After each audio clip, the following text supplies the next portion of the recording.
No. Kitchen पूरे घर का दिल होता है। जब तक ये किचन साफ़ ना हो तो पूरा घर आपको बिखरा बिखरा लगता है, कुछ बनाने को दिल नहीं करता, कुछ खाने को दिल नहीं करता।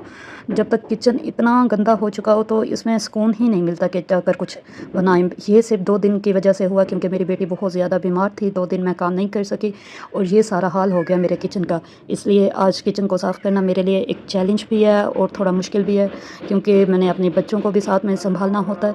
यहाँ पे घर के हेल्पर के अलावा बच्चों के लिए को संभालने के लिए भी मेरे पास कोई नहीं होता जिसकी मैं हेल्प ले सकूं, जिसको मैं थोड़ी देर के लिए अपने बच्चे दे सकूं और मैं फिर काम कर सकूं। इसलिए बच्चे भी मेरे साथ साथ होते हैं। बहुत से टाइम पे वो बहुत ज़्यादा मेस क्रिएट कर लेते हैं कि एक चीज़ मैं साफ़ कर लूँ वो दूसरी आकर ख़राब कर देते हैं। फिर उसको दोबारा से साफ़ करना ये बहुत चैलेंजिंग होता है, काफ़ी टफ़ लाइफ होती है बच्चों के साथ। फिर बच्चों के साथ आप अपना कैरियर भी संभालना चाहें तो ज़्यादा मुश्किल हो जाता है। लेकिन अगर हम कंफर्ट जोन में आ जाएं, हम कहें कि हमारे बच्चे हैं, हम और कुछ कर ही नहीं सकते, तो फिर वो लाइफ भी बहुत बोरिंग हो जाती है। जिस तरह से कहते हैं ना, कंफर्ट जोन जो है, जो रेस्ट है, वो आपको जंग आलूद कर देता है। सो मुझे भी ऐसे लगता है कि ऐसा ही है। सो सफाई करते करते मैंने सोचा पहले क्यों ना मैं अपने लिए चाय रख लूँ, ताकि जब तक चाय बनती रहेगी मैं आधे से ज़्यादा किचन साफ़ कर लूँगी। और ये मेरी हैबिट है कि जितनी देर में मैं कोई काम कर लेती हूँ ना, मतलब पूरा किचन साफ़ करने के दौरान मैं या चाय बना लेती हूँ या खाना बना लेती हूँ और साथ में पूरा किचन साफ़ कर लेती हूँ। और आज तो किचन इतना कोई ज़्यादा मैसी था, समझ ही नहीं आ रही थी। ये देखें, ये प्रिंसेस मेरे साथ बैठी हुई है। शेल्फ से तकरीबन मैंने बर्तन भी समेट लिए थे जो मैले थे, और दूसरा जो सामान स्टोरेज बॉक्स में रखना था वो भी मैं रख चुकी थी। और साथ में बच्चे को मैंने टॉयज़ दे दिए। पहले मैंने ड्राई कपड़े के साथ ना सारा कचरा हटाया ताकि उसके बाद जब मैं गीला कपड़ा मारूँ तो आसानी हो। सो आपके बच्चे भी ऐसे तंग करते हैं, आपके साथ कोई सपोर्टिंग सिस्टम है या आप भी अकेले होते हैं या आपके पास कोई हाउस हेल्पर आती है, तो आप ये सब मुझे ज़रूर बताइएगा। और आपको घर में कौन सी ऐसी जगह होती है, कौन सी ऐसी चीज़ होती है, या कौन सा घर का ऐसा कोना होता है अगर वो साफ़ ना हो तो फिर आपका पूरा दिन आपको फ़ील होता है कि आपका अच्छा नहीं गुजरेगा, या पूरा दिन आपका आप डिस्टर्ब जाएगा। मैं तो घर को अगर मैला देख लूँ तो मुझे डिप्रेशन के दौरे पड़ने लगते हैं। इसलिए जो ही मुझे लगे कि घर की सूरत हाल, वैसे मेरा घर इतना मैसी नहीं होता क्योंकि मेरे बच्चे हैं, तो मैं कहती हूँ साथ की चीज़ साथ ही समेट लूँ। अगर एक बार, ये दूसरी बार मैं अपना शेल्फ साफ़ कर रही थी, अगर एक बार एक चीज़ हाथ से निकल गई ना फिर वो मेरे हाथ ही नहीं आनी, क्योंकि यहाँ से बच्चों ने रोना शुरू कर देना। ये साथ में मैं अपने बच्चे को खिलाने के लिए चीज़ें दे रही थी ताकि वो खेलती रहे, और फिर शेल्फ़ साफ़ कर रही थी।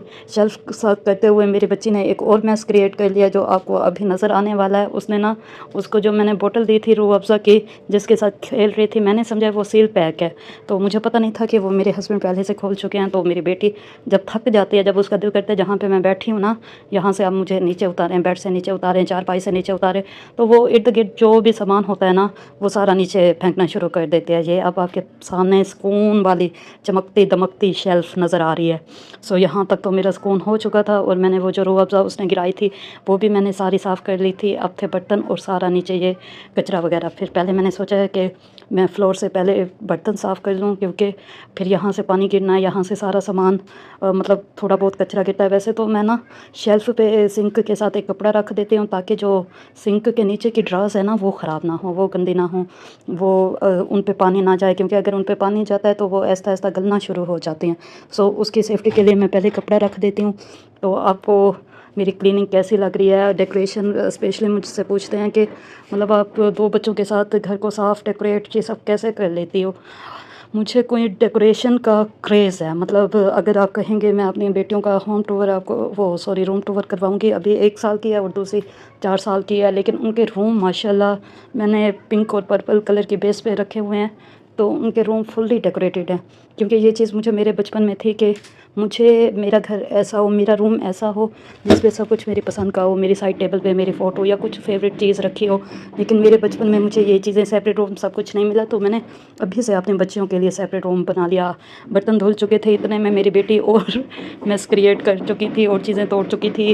लेकिन बच्चे जान के टोटे होते हैं, इन बच्चों के साथ ही हमारी ज़िंदगी की रौनक होती है। सो इनकी टेंशन नहीं लेते, ये साथ साथ चलता रहता है। जो हाउस वाइफ है, मदर है, और जिनके साथ कोई हेल्पर नहीं होती, वो ये सब कुछ समझ सकते हैं कि कितना मुश्किल होता है। लेकिन फिर भी सुकून सा मिलता है। ये ऑडियो रिकॉर्ड करते हुए, ये वीडियो बनाते हुए मैं जो किचन को साफ देख रही हूँ, यहाँ पे भी बैठ के मुझे सुकून मिल रहा है कि मेरा किचन ना अब चमक रहा है। ये सारी यहाँ पे ये जो फ्री स्पेस बची हुई है, यहाँ पे किचन हुड आना है। घर हमने अभी नया बनवाया है। पहले सिर्फ मेरा एक रूम का घर था, एक रूम था, और उसके अलावा ना मेरे पास किचन था, ना सहन था, ना कुछ। वो सब मेरे ससुराल वालों का था। अब हमने घर नया बनवाया तो इसमें मेरा एक पोर्शन है जिसमें अल्हम्दुलिल्लाह सुम्मा अल्हम्दुलिल्लाह मेरा किचन है, घर है, मुकम्मल सुकून है। तो मैं इसलिए हर वक्त इसको डेकोरेट करती हूँ।